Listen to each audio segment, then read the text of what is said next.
Hello student, social with Savita में आपका स्वागत है। ये हमारी 6th क्लास के जो एनसीईआरटी है बुक है सोशल साइंस का। और आपको पता ही होगा कि 6th क्लास में जो हमारा सेशन है 25-26 उसमें बुक चेंज हो गया है, पूरी ही बुक चेंज हो गया है। पहले 3 बुक होता था, अब 1 बुक कर दिया गया है। तो ये हमारा बुक है, न्यू बुक न्यू सिलेबस के अनुसार है और चैप्टर नंबर 1 है। यहाँ देख सकते हैं कि अध्याय 1 है और हमारा इस चैप्टर के नाम है पृथ्वी पर स्थानों की स्थिति। तो हम आज इस चैप्टर के अच्छे से एक्सप्लेन करेंगे और पढ़ेंगे। तो चलिए हम अपना चैप्टर को शुरू करते हैं।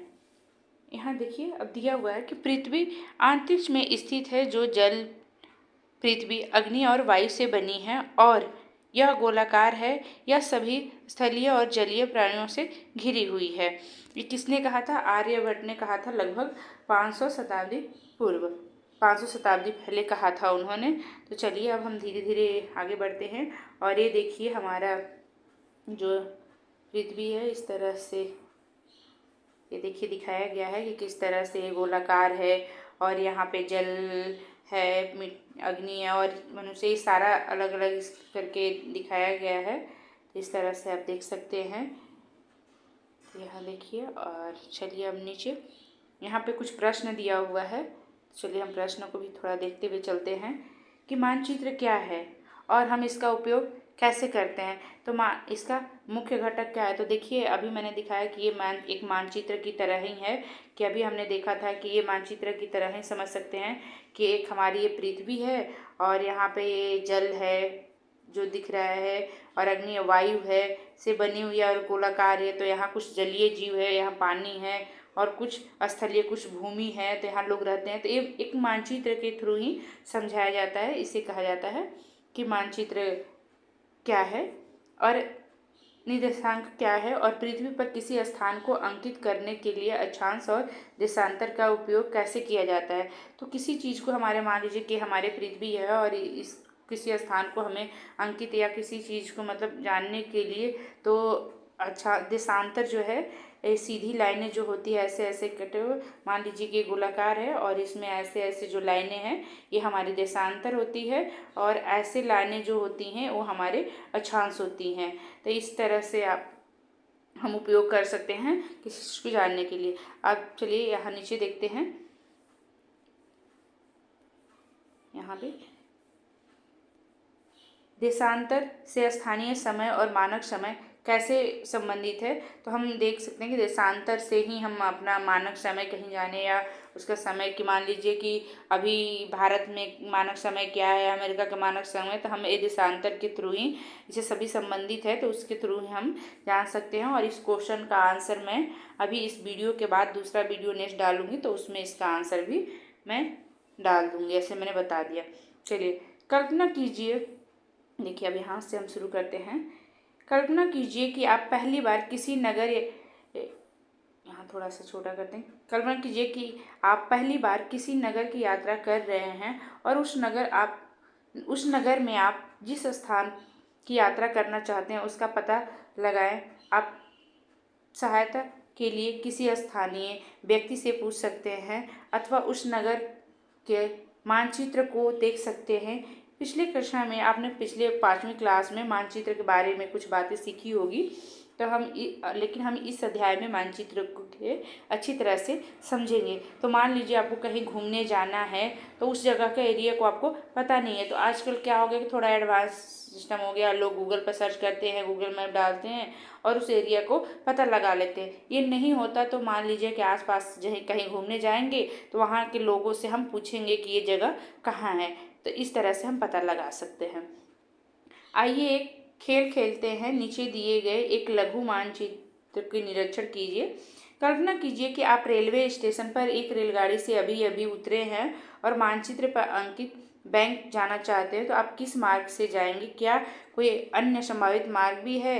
क्या आप इसी मानचित्र से सार्वजनिक उद्यान, विद्यालय और संग्रहालय का भी पता लगा सकते हैं? यदि आप बैंक से बाजार जाना चाहते हैं तो आप किस मार्ग को चुनेंगे? ऐसे परिस्थिति में एक मानचित्र का उपयोग आता है। तो मतलब ऐसे समय में ही हमें एक मैप, देखिए एक लघु, थोड़ा मैं इसको छोटा करती हूँ और ये देखिए हमारा ये मानचित्र है। ये देखिए यहाँ पे दिया हुआ है हमारा मानचित्र। तो इससे हम तो अभी रेलवे स्टेशन पे उतरे और हमें कहाँ जाना है, बैंक जाना है। तो हमें देखिए ये दो तरह से ऐसे भी हम जा सकते हैं। देखिए हम यहाँ से हो कर के हम ऐसे भी बैंक जा सकते हैं और नहीं तो हम ये रास्ते से भी हम बैंक जा सकते हैं। तो यही पूछ रहे थे कि रेलवे स्टेशन पे आप उतरेंगे तो बैंक, तो देखिए हमारे बैंक है और ये हमारा रेलवे स्टेशन है। तो देखिए फिर से एक बार इसको देख लेते हैं कि आप रेलवे स्टेशन से, तो हमने देख लिया कि बैंक जाना है तो किस मार्ग से जाएंगे। क्या कोई अन्य, तो हमने दो मार्ग देख लिया कि एक चिकित्सालय होते हुए, नगर पंचायत होते हुए, और एक हमने देखा कि विद्यालय होते हुए, बाजार होते हुए हम बैंक चले जाएंगे। सार्वजनिक उद्यान, विद्यालय और संग्रहालय का भी पता लगे तो देख सकते हैं कि यहाँ पे आपका सार्वजनिक, यहाँ देखिए कि आपका रेलवे स्टेशन हो गया और एक संग्रहालय हो गया और आपका ये विद्यालय हो गया और ये यहाँ पे सार्वजनिक उद्यान मुझे लग रहा है कि ये है, कि कहीं दिया नहीं है तो ये सार्वजनिक खुला में है तो सार्वजनिक उद्यान हो गया। यदि आप बैंक से बाजार जाना चाहते हैं तो आप किस मार्ग चुनेंगे, तो देखिए ये बैंक है और बैंक से बाजार जाना चाहते हैं तो आप ऐसे भी जा सकते हो और इस मार्ग से भी जा सकते हैं। तो आप दोनों मार्ग से जा सकते हैं। ऐसे परिस्थिति में एक मानचित्र, देखिए हम मैप के थ्रू ही इस मानचित्र को जान सकते हैं, जा सकते हैं। चलिए अब आगे चलते हैं। अब यहाँ देखिए मानचित्र स्थानों का पता लगाने के लिए एक मार्ग की तरह है जो यह दर्शाता है कि किसी स्थान की स्थिति कहाँ और वहाँ कैसे पहुँचा जाता है। मान लीजिए कहीं आपको जाना है तो हमें उस स्थान की स्थिति कहाँ और वहाँ तक कैसे पहुँचा जा सकता है। मानचित्र के दाएं कोने के शीर्षक पर 4 तीरों को ध्यान से देखिए और आगे देखें कि कैसे कुछ विशिष्ट दिशाओं को इंगित करते हैं और मानचित्र को समझने में अधिक सहायता होगी। तो देखिए मैं दिखा रही हूँ, यहाँ पे ये तीर बना हुआ है तो यहाँ पे तीर देखिए दिया हुआ है कि यहाँ उत्तर, दक्षिण, पूरब, पश्चिम एक तीर। तो मान लीजिए कि आपको किसी दिशा में जाना है।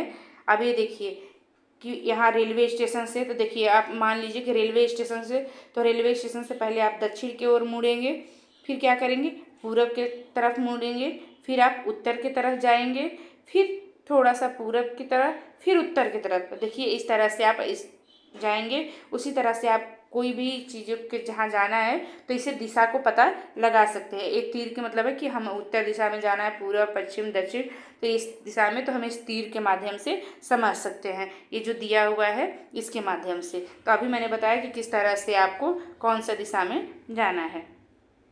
चलिए मैं अब आगे ये देख लिया हमने कि मानचित्र को समझने में अधिक सहायता मिलेगी इस जो हमने दिशाएं देखी हैं इससे।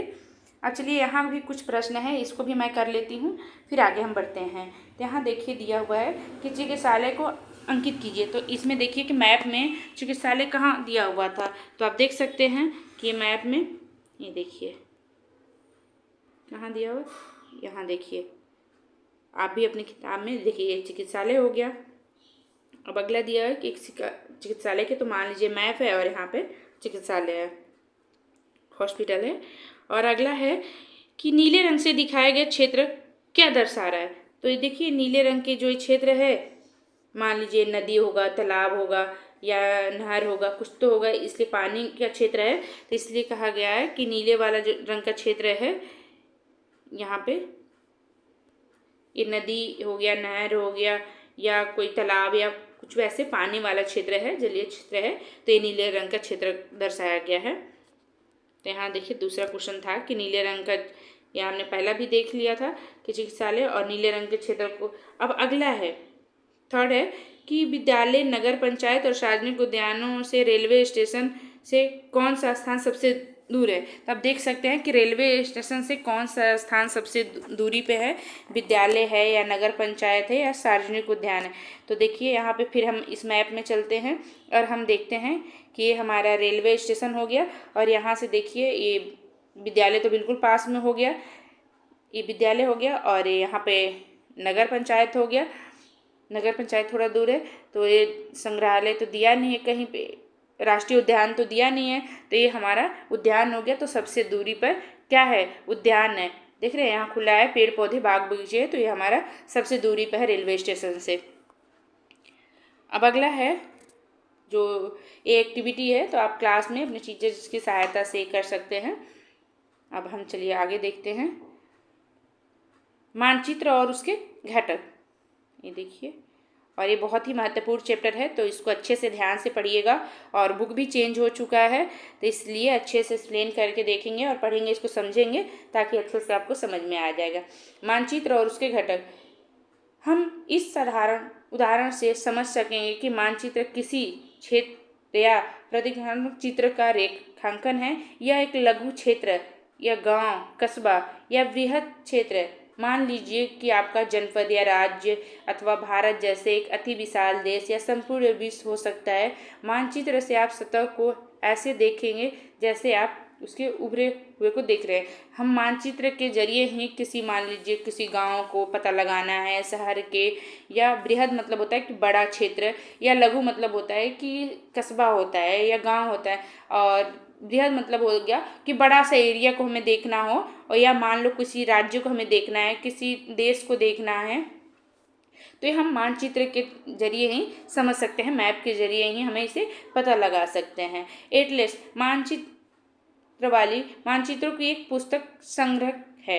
मतलब संग्रह मतलब उसमें अलग अलग तरह के मानचित्र, देखिए यहाँ पे दिया हुआ 3 तरह के, जैसे भौतिक मानचित्र है, राजनीतिक मानचित्र है और थीमेटिक मानचित्र है। तो आप मानचित्र अनेक प्रकार के हैं, तो अलग अलग मानचित्र में अलग अलग चीजों को दर्शाया गया है, दिखाया गया है। अब जैसे भौतिक मानचित्र हो गया, तो भौतिक मानचित्र में मुख्य रूप से प्राकृतिक आकृति जैसे पर्वतों, महासागरों और नदियों को दर्शाया गया है। उदाहरण के लिए पाठ्य पुस्तक 5 में, जैसे यहाँ पाठ्य पुस्तक 5 अभी हम देखेंगे, उसमें चित्र बनाकर दिखाया हो कि पर्वतों को, पहाड़ों को या नदियों को जिस तरह से दर्शाया गया, कौन सा नदी कहाँ से निकलती है, किस पर, और कौन सा पर्वत पहाड़ कहाँ पे, तो भौतिक मानचित्र में हम उसको देखेंगे।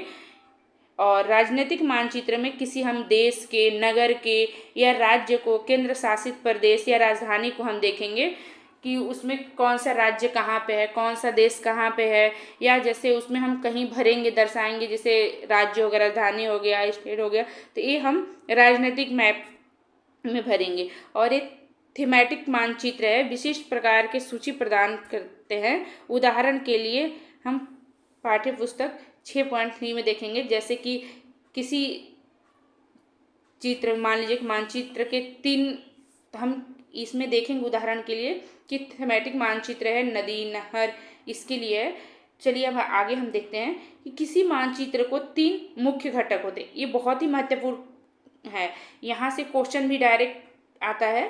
देखिए यहाँ से कई बार क्वेश्चन पूछा गया है यहाँ से, और ये भी कई बार एग्जाम में आ जाता है आपका एग्जाम में।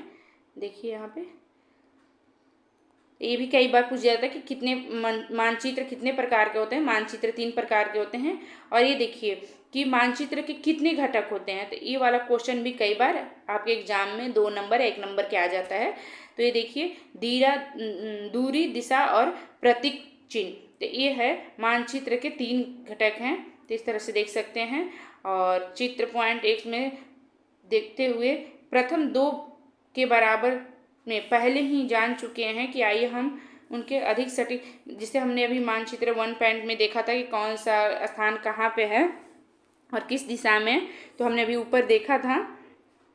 अभी चलिए नीचे देखते हैं। क्या आप किसी भी अचंभित हुए हैं, मतलब आप क्या कभी अचंभित हुए हैं कि एक वृहद क्षेत्र को कागज पर, मतलब एक बड़ा सा मैप के पूरे संसार के या पूरे दुनिया के या पूरे नगर के एक छोटे से कागज के टुकड़े पर कैसे प्रस्तुत किया गया, कैसे दिखाया गया है। यह मानचित्र यहाँ देखिए, ये देखिए कि मानचित्र के स्केल के सहायता से किया जाता है। आइए हम एक लघु मानचित्र पर वापस जाते हैं और मानचित्र कैसे मुद्रित है, इसके प्रत्येक सेंटीमीटर धरातल पर एक निश्चित दूरी के प्रतिनिधित्व है। मतलब देखिए थोड़ा सा हम ऊपर करते हैं फिर, कि मान लीजिए कि इसका प्रत्येक सेंटीमीटर धरातल, धरती पर एक निश्चित दूरी का प्रतिनिधित्व करता है। माना है कि यह 500 मीटर है तो हम कहेंगे कि स्केल 1 सेंटीमीटर बराबर 500 मीटर, मतलब 1 स्केल के सेंटीमीटर बराबर 500 मीटर है। तो अब इस पाठ्य पुस्तक के आधार पर अध्याय, मतलब हम जब चैप्टर 5 पढ़ेंगे तो उसमें एक चित्र बना हुआ है, उसमें हम देखेंगे, मानचित्र को देखेंगे।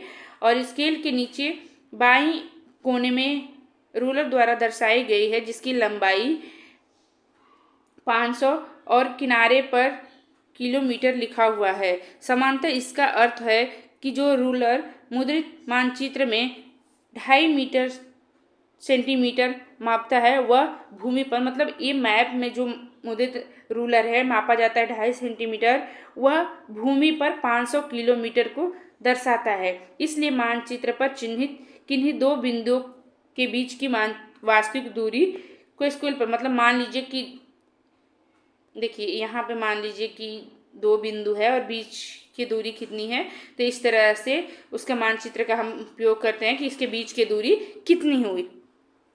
तो वही यहाँ भी दिया है कि किसी विद्यालय में खेल के मैदान के साधारणतः मानचित्र पर देखिए और उसका लंबाई 40 मीटर लंबा और 30 मीटर चौड़ा है, तो आयतकार, तो जो अभी हमने तो 1 सेंटीमीटर बराबर 10 मीटर स्केल के सटीक है, तो उस तरह से जो ऊपर दिया हुआ था वो नीचे है। अब यहाँ हम देखते हैं, ये देखिए एक कंपास की तरह दिया हुआ है। आइए एक लघु नगर के मानचित्र को दाईं और एक शीर्षक, ये देखिए एक शीर्षक दिया है, इस पर 4 तीर पर वापस आते हैं। ये जो 4 तीर है, उत्तर, दक्षिण, पश्चिम और पूरब, घड़ी के काट दिशा में घुमाते हैं। ये घड़ी जो है इसके काट दिशा में घुमाते हैं। वे पूरब और दक्षिण तथा पश्चिम, इन्हें चतुर्थ या प्रधान बिंदु भी कहा जाता है। इसके अतिरिक्त मध्यवर्ती दिशाओं उत्तर पूर्व, दक्षिण पूर्व और दक्षिण पश्चिम और उत्तर पश्चिम का भी उपयोग किया जाता है। अब जैसे मान लीजिए कि उत्तर पश्चिम के बीच की दूरी को क्या कहेंगे, उत्तर पश्चिम कहेंगे। उत्तर और पूर्व के जो बीच दिशा है, इस बीच में जैसे कोई जा रहे हैं या कहीं ऐसे जगह है, क्षेत्र है, तो उसे उत्तर पूरब कहेंगे। और पश्चिम और दक्षिण के बीच में दक्षिण पश्चिम कहेंगे। पूरब और दक्षिण के बीच में दक्षिण पूरब कहेंगे। तो इस तरह से अधिकतर मानचित्र उ अक्षर से अंकित कर एक तीर होता है, उत्तर दिशा को अंकित करता है। तो अब देखिए हम फिर से यहाँ आगे एक्टिविटी के क्वेश्चन, तो हम देखते हैं इस क्वेश्चन को, फिर हम करेंगे।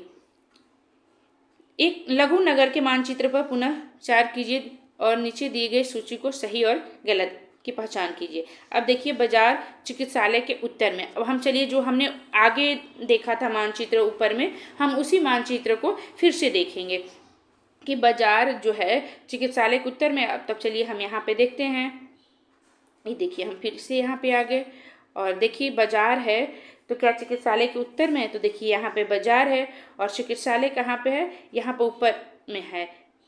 तो देखिए पूछा है कि चिकित्सालय जो है बाजार के उत्तर दिशा में, तो चिकित्सालय तो उत्तर में है और जो ये बाजार है दक्षिण दिशा में पड़ा, तो ये तो गलत हो गया, तो ये सही नहीं हुआ, क्योंकि पूछा था कि चिकित्सालय जो है, चिकित्सालय से बाजार उत्तर दिशा में है, तो चिकित्सालय से बाजार उत्तर दिशा में नहीं है, दक्षिण दिशा में है। क्योंकि चिकित्सालय उत्तर में है तो इसके नीचे आएंगे, तो नीचे कौन सा देखिए एरो पर दिया है, दक्षिण दिशा। तो इसलिए हम फिर से चलते हैं उस क्वेश्चन पे, देखते हैं। ये देखिए क्वेश्चन, तो ये वाला जो क्वेश्चन है आपका, ये यहाँ पर गलत हो जाएगा। अब सेकंड है, संग्रहालय बैंक के दक्षिण पूर्व में है। अब फिर से हम देखते हैं कि संग्रहालय जो है बैंक के दक्षिण पूर्व में है। अब ये देखिए यहाँ पे संग्रहालय और बैंक कहाँ पे है, तो देखिए संग्रहालय कहाँ आ गया, संग्रहालय है और बैंक यहाँ है, तो बोला कि दक्षिण पूर्व में।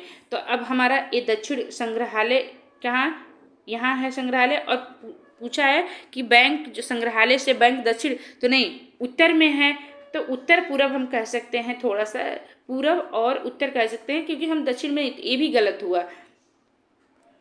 तो देखिए ये वाला भी क्वेश्चन हमारा गलत हुआ। अब ये थर्ड दिया हमने, दोनों ये गलत हो गए। अब हम थर्ड देखते हैं कि रेलवे स्टेशन चिकित्सालय के उत्तर पश्चिम में है। तो अब चलिए हम देखते हैं कि रेलवे स्टेशन कहाँ पे है। रेलवे स्टेशन चिकित्सालय के उत्तर पश्चिम में है।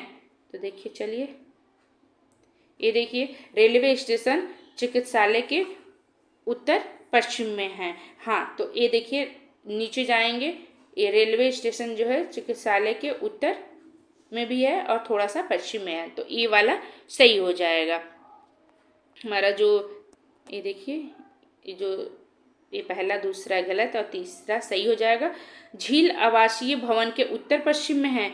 तो अब हम चलिए झील को भी देख लेते हैं कि हमारे आवासीय जो क्षेत्र है, तो देखिए हम इसको, ये हो गया झील हो गया, और ये आवासीय के कहाँ पे है, ये हमारा झील हो गया, और इसके ऊपर में उत्तर पश्चिम में हो गया। तो ये बिल्कुल सही है, राइट है। तो ये देखिए हमारा ये जो क्वेश्चन था,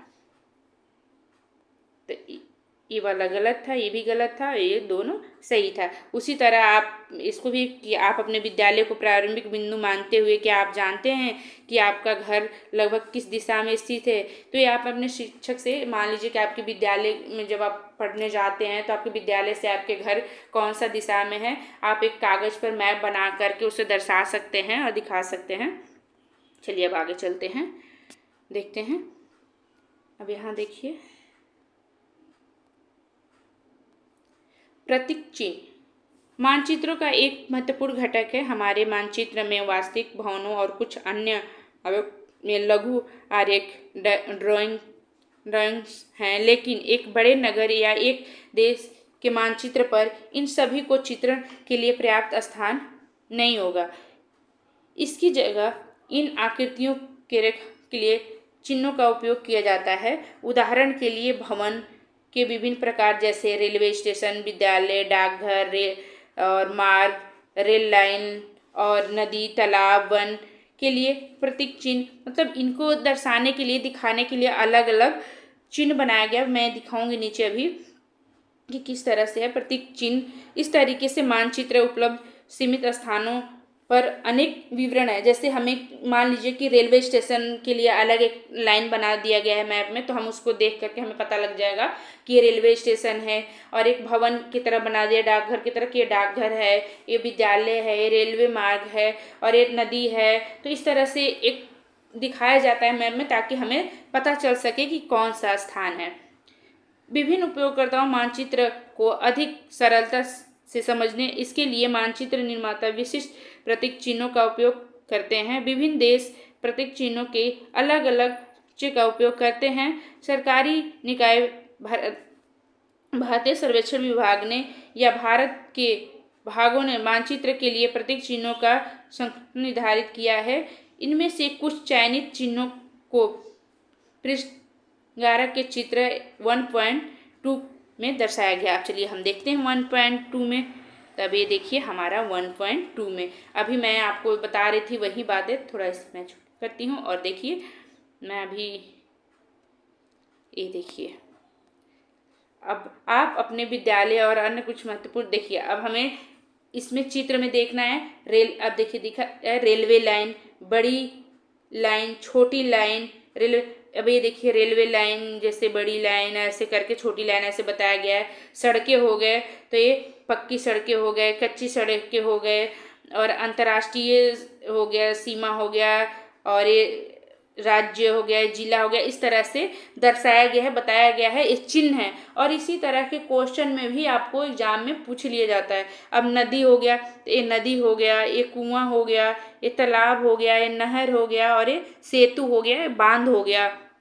इस तरह से ये मंदिर हो गया, ये गिरजाघर हो गया, ये मस्जिद हो गया, और ये स्थित हो गया। इसी तरह से ये पीओ मतलब डाकघर हो गया, पोस्ट ऑफिस हो गया, और ये पुलिस स्टेशन हो गया है, और ये डाकघर, पुलिस स्टेशन इस तरह से दिया गया है। एक कब्रिस्तान हो गया, ये बस्ती हो गया, कब्रिस्तान हो गया, और एक वृक्ष हो गया, पेड़ हो गए, और एक घास के मैदान जो हरे हरे दिख रहे हैं, ये घास के मैदान हो गए। तो देखिए इस तरह से हम किस तरह से देख रहे हैं, तो सारा हमें इस तरह से पता चल रहा है, और यहाँ लिखा भी हो तो इस तरह से देख सकते हैं।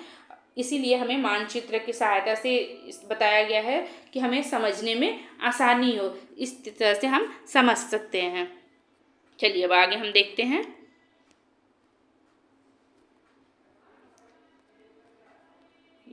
आगे इसे देखेंगे।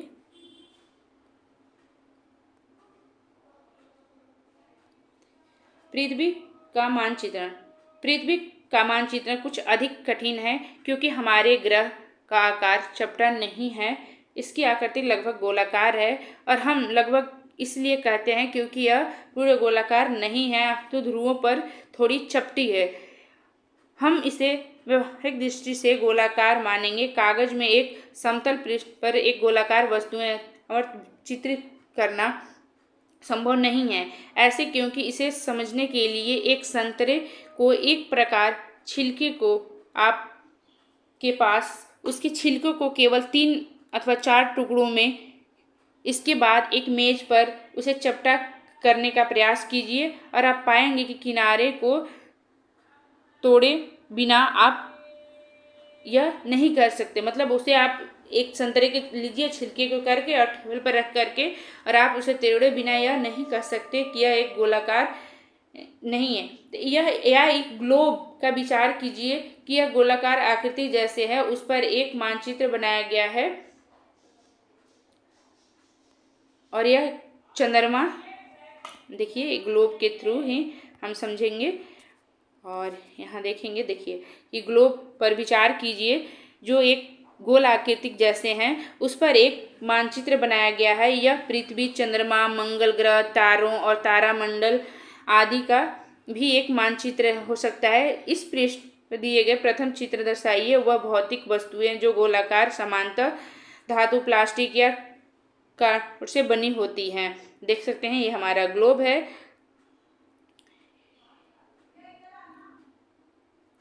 हम यह भी पृथ्वी के भूगोल के प्रतिनिधित्व करने वाले ग्लोब का अध्ययन करेंगे। चूंकि ग्लोब और पृथ्वी का आकार एक समान गोलाकार होता है, इसलिए एक ग्लोब किसी समतल मानचित्र की तुलना में पृथ्वी के भूगोल को बेहतर प्रतिनिधित्व करता है। मतलब हम ग्लोब के जरिए ही ये सब जान सकते हैं, समझ सकते हैं।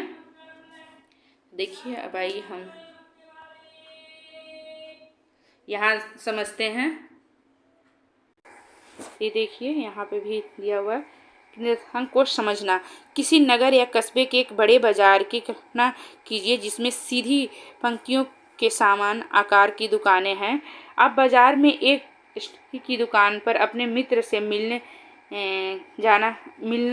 चाहते हैं, लेकिन आप का मित्र यह नहीं जानता कि दुकान कहाँ पर है। आप उसे किस प्रकार निर्देश देंगे? मतलब आपके मान लीजिए कि आपके मित्र एक दुकान पे खड़ा है और आप उसे कैसे बताएंगे? तो प्रवेश द्वार में 5वीं पंक्तियाँ में मतलब इस तरह से, जैसे कि मान लीजिए ये आपको दर्शाया गया है, इससे बताया गया है कि आप मेन द्वार पे कहाँ पे खड़े हैं और किस तरह से, कौन सा दिशा से आपको आना है। तो उस तरह से आप अपने किस में हैं तो इस तरह से दिया कि 7वीं दुकान पर 6 बजे मुझे मिलना है, और आपके मित्र आपकी सही स्थिति को निर्धारित कर पाएगा। मतलब आप उसको सही गाइडलाइंस, आप सही दिशा बता रहे हैं कि इस दिशा से आपको आना है। तो ये आपको इस तरह से समझाया गया है, जैसे कि कौन सा, कहाँ पे आपका मित्र खड़ा है और कहाँ से आएंगे, किस तरह से, जैसे शतरंज के थ्रू आपको समझाया गया है। अब शतरंज के पटल पर विचार करके आगे बढ़ने वाले खिलाड़ियों की चालों को करने के लिए मुख्य खानों पर अक्षर क से ज तक और दोनों के बीच अंक 1 से 8 तक लगाए जाते हैं। तो चित्र देखिए, इसे साधारण खिलाड़ियों को प्रत्येक वर्ग को अंकित कर पाते हैं और प्रत्येक चाल चिन्हित कर यह एक सफेद पक्ष की रानी सामने वाली को 2 चाल आगे बढ़ाकर एक बहुत सामान्य चाल खेल का आरंभ किया जाता है। अतः ज्यादा घ 2 के घ 4 की ओर आगे बढ़ता है। अभी देखिए एक है यहाँ पे, देखिए यदि आपको काले पक्ष की ओर से खेलना और उसी विधि के देना है तो उनकी नियम का उपयोग करते हुए अपनी चाल लिखिए। अब यहाँ देखिए नीचे, इन दोनों उदाहरण के प्रयुक्त प्रणाली को निर्देशांक प्रणाली कहा जाता है। मतलब इन दोनों की किस तरह से निर्देशांक, मान लीजिए कि आप कौन सा दिशा में हैं, कहाँ जाना चाहते हैं और किसी को समझाने के लिए आप किस चीज़ को, तो इसके दो निर्देशांकों की सहायता से घड़ी की दुकान के साथ साथ शतरंज के पटल पर वर्गीकृत को भी ठीक निर्धारित किया जा सकता है। मतलब शतरंज के जरिए ही बताया गया कि किस कोने पर कहाँ से जाएंगे तो आप पहुँच सकते हैं। तो मानचित्र पर किसी स्थान की स्थिति के निर्धारण के लिए निर्देशांकों की इसी प्रणाली का प्रयोग किया जाता है। आइए देखें यह प्रणाली कैसे काम करता है। तो अब हमारा अक्षांश है। अभी मैंने बताया था कि अक्षांश किसे कहते हैं और देशांतर किसे कहते हैं। नहीं, आपको समझ में आ गया होगा कि जो ये सीधे लाइनें मान लीजिए कि गोलाकार है और ऐसे ऐसे सीधे लाइनें आ रही है तो ये देशांतर हो गया, और ऐसे लाइनें काट रही है तो ये हो गया हमारा अक्षांश। तो अब हम अक्षांश के देखते हैं। आइए ग्लोब को पुनः देखते हैं। इस पर उत्तर ध्रुव और दक्षिण ध्रुव को पहचान करना सरल है। तो इस तरह से देखते हैं और ग्लोब को घुमाइए। जब यह घुमाया जाता है तो ऊपर और निचले स्तर की स्थिति बिंदु को दो ध्रुव, इसमें मध्य में भूमध्य रेखा और विषुवत वृत्त होती है, उस वृत्त को पहचानिए जो कि इसे चिन्हित करता है। कल्पना कीजिए कि आप भूमध्य रेखा पर खड़े हैं तो दोनों ध्रुवों में किसी एक ध्रुव की ओर यात्रा कर रहे हैं। ऐसे करते समय भूमध्य रेखाओं की आपकी दूरी बढ़ती जा रही है। अक्षांश भूमध्य रेखा के इसी दूरी को मापता है। तो आप इस यात्रा से किसी भी बिंदु पर एक काल्पनिक रेखा खींच सकेंगे जो भूमध्य रेखा के समांतर पूर्व से पश्चिम की ओर जाती है। इस प्रकार रेखा को अक्षांश या समांतर रेखा कहा जाता है। यह पृथ्वी की चारों ओर एक वृत्त बनाती है। पुनः ग्लोब यह सुनिश्चित करना सरल है कि सबसे बड़ा वृत्त जो विषुवत वृत्त है, जबकि हम जैसे ही उत्तर की ओर और दक्षिण की ओर आगे बढ़ते हैं तो अक्षांश द्वारा अंकित जो वृत्त है छोटी हो जाती हैं। तो देखिए मैं अभी नीचे जो एक ग्लोब दिया हुआ है तो अभी मैं इसके थ्रू ही समझा देती हूँ कि देखिए अब धीरे धीरे जैसे ही हम ये देखिए अब जैसे ही आप ऊपर की तरफ ये ध्रुव पड़ रहे हैं तो ये, और ये देखिए सबसे बड़ी ये विषुवत है वृत्त है और ये अक्षांश रेखा है, और ये वाली जो रेखाएं हैं वो क्या है, देशांतर रेखाएं हैं। तो इस तरह से देख रहे हैं कि ये 90 डिग्री पे है पूरब में और 30 डिग्री और ये 90 डिग्री पश्चिम में है। तो इस तरह से दर्शाया गया है, दिखाया गया है। तो ये मानचित्र के, और यहाँ पे उत्तर ध्रुव है 0 डिग्री पर, यह नीचे है दक्षिण ध्रुव है। तो इस तरह से देख सकते हैं, इसमें दिखाया गया है। अब मैं यहाँ पे आप दिखा रही हूँ। अक्षांश को अंशों डिग्रियों में व्यक्त किया जाता है। परंपरागत रूप से विषुवत वृत्त अक्षांश 0 डिग्री 0 अंश है, जबकि दो ध्रुवों का अक्षांश क्रम 90 अंश उत्तर और 90 दक्षिण है, जिसके उत्तर 90 डिग्री उत्तर और 90 डिग्री दक्षिण के रूप में लिखा जाता है। क्योंकि ये 90 डिग्री जो अक्षांश उत्तर और 90 डिग्री अक्षांश दक्षिण है, इसके 90 उत्तर और दक्षिण में रूप में लिखा जाता है। अक्षांश और जलवायु के बीच एक संबंध है। भूमध्य रेखा के चारों ओर जलवायु समांतर गर्म होता है। जो भूमध्य रेखा है उसके आसपास की, ये देखिए मैं थोड़ा इसे ऊपर करती हूँ तो आपको ये भी दिखेगा। ये देखिए कि जो भूमध्य रेखा है उसके अक्षांश और जलवायु के बीच जो है, जो ये अक्षांश है और जलवायु के बीच में क्या है, यहाँ देख सकते हैं कि गर्म, इसमें जलवायु गर्मता है, इसे उष्ण भी कहा जाता है होती है। जैसे आप भूमध्य रेखा के से दूर दो ध्रुवों के में से किसी एक की ओर यात्रा करते हैं तब अक्षांश की डिग्री बढ़ती जाती है और जलवायु शीतोष्ण हो जाती है। मतलब जैसे जैसे आप ऊपर जाते हैं तो जलवायु और ठंड, उत्तर और दक्षिण के ध्रुव के निकट जलवायु शीत और ठंडी हो जाती है। तो आप विज्ञान में पढ़ें कि ऐसा क्यों है, और यह भी कि हमें एक वर्ष में समयावधि के विभिन्न ऋतुओं का अनुभव क्यों करते हैं। तो इस तरह से देख सकते हैं कि ये उत्तर में जाएंगे तो इस जो ध्रुवों के पास है तो विषुवत ध्रुव के पास, फिर इधर गर्म प्रदेश पे धीरे धीरे धीरे धीरे ये क्यों ठंडा प्रदेश होते जाता है, गर्म प्रदेश होते जाता है। तो इस तरह से हम ये अक्षांश और देशांतर के थ्रू समझ सकते हैं। अब ये देखिए हमारा ये देशांतर है। अब कल्पना कीजिए कि आप समतल सर्वाधिक छोटी रेखा पर उत्तर ध्रुव में दक्षिण की ओर यात्रा कर रहे हैं। तो ये देखिए मैं एक बार दिखा भी देती हूँ कि उत्तर ध्रुव से दक्षिण ध्रुव, तो देखिए हमारा उत्तर ध्रुव यहाँ पे है, ऊपर में है उत्तर ध्रुव। तो देख सकते हैं अभी हमने ये अक्षांश के बारे में पढ़ लिया था और मैंने आपको बताया भी था। तो देखिए कि ये वाला जो रेखाएं हैं ये देशांतर है, तो इस तरह से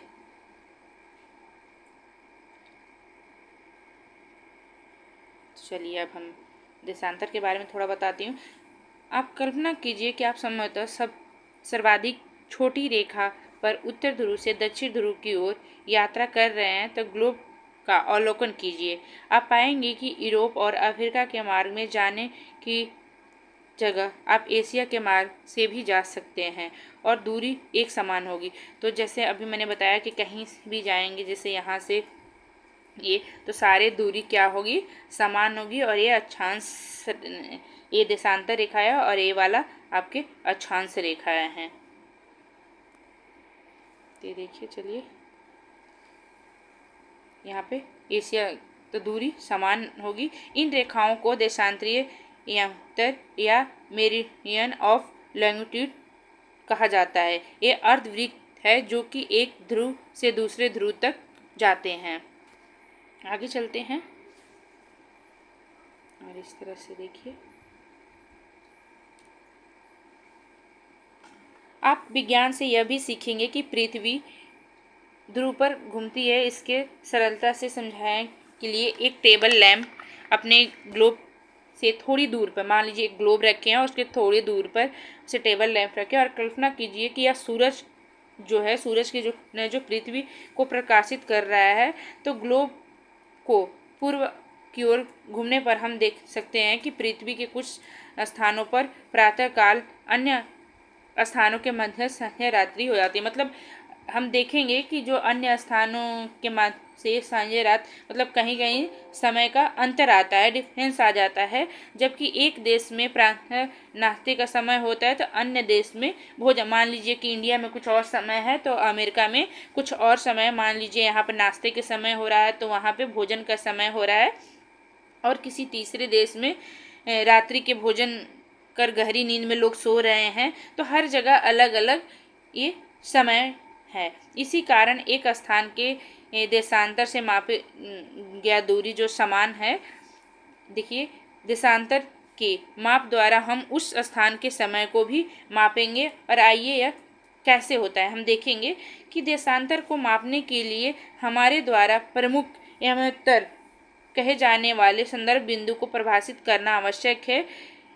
इसे ग्रीनविच एवं उत्तर भी कहते हैं, क्योंकि वर्ष 1884 में कुछ देशों ने तय किया कि इंग्लैंड में लंदन के एक क्षेत्र ग्रीनविच से गुजरने वाली यमोत्तर प्रमुख यमोत्तर के अंतर्राष्ट्रीय मानक मानी जाएगी। इसे 0 डिग्री देशांतर के रूप में अंकित किया जाएगा। यहाँ देखेंगे, यदि आप ध्रुवों से किसी एक की ओर यात्रा करते हैं तो जिस प्रकार अक्षांश भूमध्य रेखा के दूरी का एक माप है, उसी प्रकार यदि आप भूमध्य रेखा के साथ साथ यात्रा करते हैं तो देशांतर प्रमुख यमोत्तर की दूरी एक माप है। देशांतर को भी डिग्री में मापा जाता है। पश्चिम हो या पूरब, इसका मान 0 डिग्री से 180 डिग्री तक बढ़ता है तथा पश्चिम में पश्चिम के लिए प और तथा पूरब के लिए पूरब वर्ण के जोड़ा गया है। उदाहरण के लिए पूर्णांक के उपयोग करते हुए न्यूयॉर्क के देशांतर 74 पश्चिम है, जबकि दिल्ली का 74 पूरब और टोक्यो का 140 डिग्री पूर्व है। तो देखिए ये सभी जगह का देशांतरों का अलग अलग है। इस तरह से हम देख सकते हैं। अक्षांश और देशांतर मिलकर के एक स्थान के 2 निर्देशांक होते हैं, जिसके साथ आप पृथ्वी के किसी स्थान को पता लगाने में सक्षम होंगे। ये तो हम शुरू से ही पढ़ते आ रहे हैं। इस प्रकार जब हम यह कहा जाता है कि दिल्ली 29 डिग्री उत्तर अक्षांश और 77 डिग्री पूरब देशांत पर स्थित है, तो इसे आप भली भांति समझ सकेंगे कि यह डिग्री अनुमानिक रूप से पूर्ण है किंतु सटीक नहीं है। मतलब ये अनुमान के थ्रू हमने बताया है, लेकिन सटीक नहीं है कि हाँ ये बिल्कुल एक्यूरेट है। पृष्ठ संख्या 14 पर चित्र, अब चलिए हम थोड़ा इसको ऊपर करते हैं। नीली रेखा ग्लोब और अक्षांश और देशांतर के अमोत्तर को दर्शाती है। यह भी रेखा मिलकर के ग्लोब का एक ग्रिड बनाती है, जिसे हम ग्रिड रेखा भी कहते हैं। तो हम देखिए ये जो दिया हुआ है तो देख सकते हैं यहाँ पे, थोड़ा मैं ऊपर कर रही हूँ आपको दिखाने के लिए। तो ये देखिए यहाँ पे उत्तरी गोलार्ध, पश्चिमी गोलार्ध और ये भूमध्य रेखा हो गया, और ये पूर्वी गोलार्ध में दक्षिणी गोलार्ध ऐसे, और एक ग्रीनविच यहाँ पे हो गया। तो इस तरह से आप देख सकते हैं किस तरह से दर्शाया गया है। और ये एक्टिविटी जैसा है, इसको छोड़िए। और ये देखिए ये मैप है, तो मैप में इस तरह से देख सकते हैं कि कुरुक्षेत्र है, कोलकाता है, उज्जैन है, चेन्नई, बंगलोर, किस तरह से तो दर्शाया गया है। और कन्याकुमारी से लेकर के प्राचीन आधुनिक, इस तरह से मैप इस तरह से देखिए। और ये देखिए कि 90 डिग्री यहाँ पे देख सकते हैं कि 90 डिग्री पूरब में, और 90 डिग्री यहाँ भी पूरब में, और 80 डिग्री यहाँ पे, और 80 डिग्री यहाँ 70 डिग्री। और यहाँ देखिए ये देख सकते हैं आप, ये देखिए 90 डिग्री पूरब में, फिर यहाँ पे 30 डिग्री उत्तर में, फिर यहाँ भी 20 डिग्री उत्तर में, और यहाँ 80 डिग्री पूर्व में, यहाँ 70 डिग्री पूर्व में। इस तरह से देखिए। तो अभी देखिए, चलिए अब हम नीचे थोड़ा देखेंगे।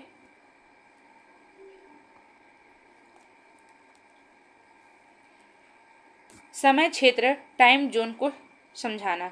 ग्लोब को पुनः पश्चिम से पूरब की ओर घुमाइए। इस प्रकार से हमारा ग्रह अपनी ध्रुव पर चक्कर लगाता है और प्रत्येक 24 घंटे में एक चक्कर पूरा करता है। एक चक्कर पूरा 360 डिग्री है, अतः इसका अर्थ है कि प्रति घंटा 15 डिग्री, मतलब 15 गुणे 24 आप करेंगे तो 360 आ जाएगा। तो अब प्रत्येक 15 डिग्री पर देशांतर का यमोत्तर को अंकित कीजिए। मुख्य यमोत्तर के पूरब की ओर जाते हुए 0 डिग्री से 15 डिग्री पूर्व और 30 डिग्री पूर्व, 45 डिग्री पूर्व प्राप्त करते हैं। तो ये क्या है कि ये बढ़ते जाएंगे। मान लीजिए कि 1 डिग्री में कितने होते हैं, 4।